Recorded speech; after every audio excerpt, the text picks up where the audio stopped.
Youth को मुबारक हो। फराह गोगी को पाकिस्तान लाने के लिए इंटरपोल से राब्ता किया जाएगा। एफआई ने पीटीआई की भैया जी आप तो। फराह गोगी को इश्तिहारी करार देने के लिए अदालत से रेड वारंट भी हासिल किए जाएंगे।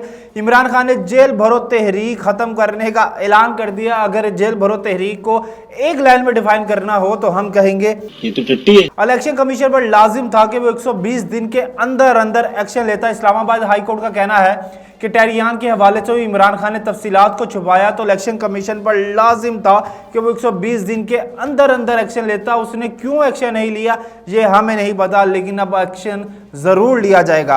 अरे देवा, ये गड़बड़ है बाबा।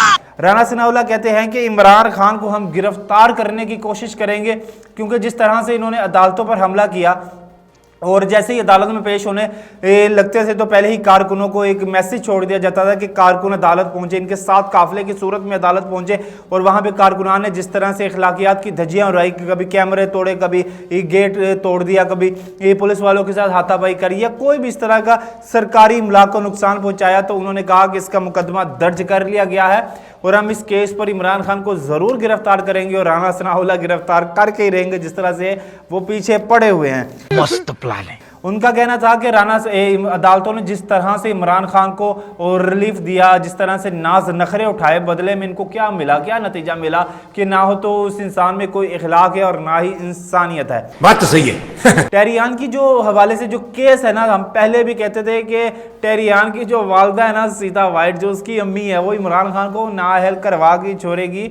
उसकी भटकती रूह इमरान खान को नाअहल करवा के ही छोड़ेगी, क्योंकि पाकिस्तानी कानून के मुताबिक अपने आप में तमाम चीज़ों को सच करके ना सच आपने उसको डॉक्यूमेंट्स में पेपर में लिखना होता है कि आपका आपके हवाले से क्या क्या आपकी कितनी औलादें हैं, कितनी जायदादें हैं, जो भी है उस हवाले से इमरान खान ने टेहरियान को छुपाया है और आगे न जाने कब तक छुपाते रहेंगे जब तक ये ओपन नहीं हो जाता। इस केस के हवाले से खुलकर इस केस का जो भी तफसील है ना वो सामने नहीं आ जाता।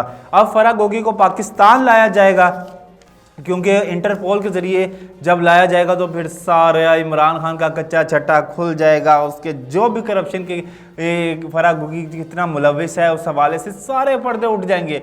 फिर खान साहब देखेंगे क्या होगा। और जो आज बड़ा खुश है ना कि इमरान खान का इलेक्शन के हवाले से कि सुप्रीम कोर्ट ने दे दिया, तो 4 जजेस ने इसकी मुखालफत भी की हुई है।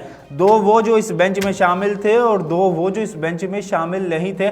उन 4 ने इस फैसले की मुखालफत की, यानी 4-3 का फैसला है। अभी आगे इस पे मज़ीद बहस होगी, इस पे मज़ीद जरा होगी और जो भी आगे इसके मामलात होंगे ना वो देखे जाएंगे। लेकिन अभी खुशियाँ ना मनाएं, अभी मिठाइयाँ ना बांटे, नहीं तो कल को फिर आपको खून के आंसू रोने पड़ेंगे।